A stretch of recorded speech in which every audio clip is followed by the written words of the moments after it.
Tell us how you became involved with the film and how early on you were brought on to begin work on the editing. Ah, I got involved because I did get a phone call from Paramount that they were looking for an editor. I just finished Hotel Transylvania 4, Transformania. And they told me they were doing Transformers, and the director was Josh Cooley from Pixar, who did Toy Story 4. So it was very exciting to meet him because he's super talented and a lovely, lovely guy.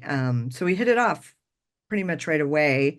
And I came on, it was probably 3 years to the date of release, approximately. We did start working from home because it was during lockdown for the first 6 months. But when you join a team on an animated film, you're early because once they start putting the scripts into storyboards, they need to give those storyboards to edit team to start to build them. So it's kind of scene by scene. So it's very early on in the process, and I would say our very first overall screening was very different than what came out in the final movie, because things evolved for several years, for the better. Right. Can you give us examples of things you had to keep in mind when considering the scene transitions and maintaining the integrity of the scenes in the film? Oh, considering the scenes transitions, um, yeah, transitions are really important because a lot of times they can be real-time transitions, or you're representing time passage, and then you're going from different characters or sometimes the same characters in a different moment in time. Um, so yeah, and I don't use a lot of dissolves. I do a few when it's needed, and then when I can do a hard cut, or there's a few times I think we went to black. I want it to feel organic, like why it went to black. And I think there's a few moments where something falls and somebody gets knocked out, it goes to black. And then there's the next scene, Alita's picking up a rock, and Optimus Prime is underneath.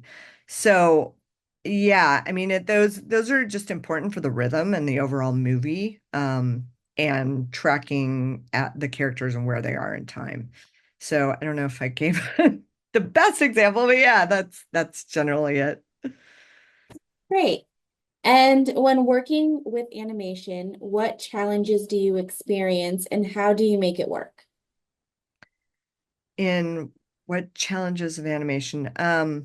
Challenges of animation are, you know, everything's in storyboards when you start out, and you're using temp dialogue, temp music, temp sound effects to, let it be an emotional moment or comedy moment or an action moment. So all those elements have to represent that. And sometimes, especially in the big action fight sequences or the race sequence, it's a lot of boards that are drawn beautifully by our board artist team to get it represented, and trying to time it out in storyboards because sometimes your limitations are, you learn about those once you go into the camera department that takes those boards, puts it into a real environment more in 3D where a camera might sweep around and move, and then you'll get different coverage, which is for the better for the most part, because now you're like, oh, now I realize this will be better as a moving camera. It was hard to do that in the storyboards.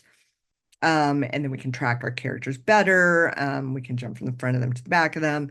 And maybe in the storyboards, I only had the front of them. So it's like, oh, let's get the reverse camera. So that's challenging because you do get a whole bunch of new footage. And then we also did some motion capture for a few moments in our movie, which were fun, because of that, when you're given the motion capture footage, it comes across like live action coverage. So you'll have all angles. You'll have the wide, the close up, the reverse, the lower camera looking up, a two shot, a single shot. So that was a bunch of footage that was really fun to work with and definitely helped those moments get through the camera process of previs, earlier on, than it would have taken just to help the schedule move. Yeah, so I'd say that. Great. And lastly, what is your favorite thing about being a film editor? And what advice do you have for up and coming film editors?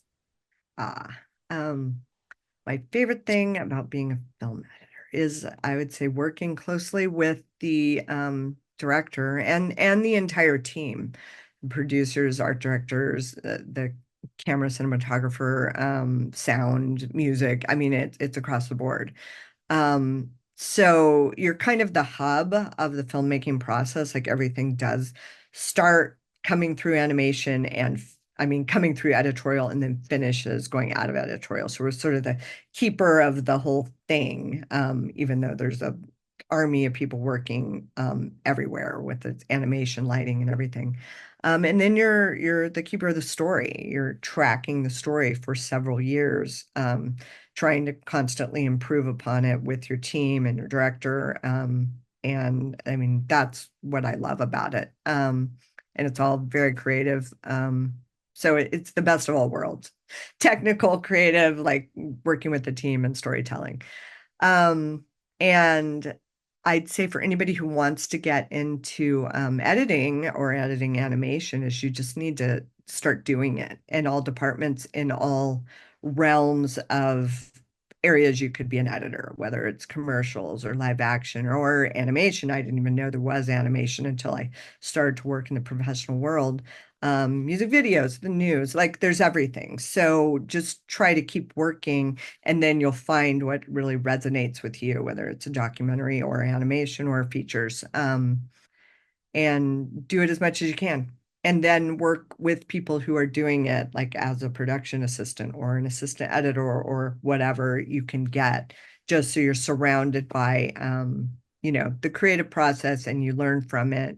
Because everything you edit to, you'll learn something new. And from people who have worked on other things before you as well. So that's just always super valuable to um, continue that.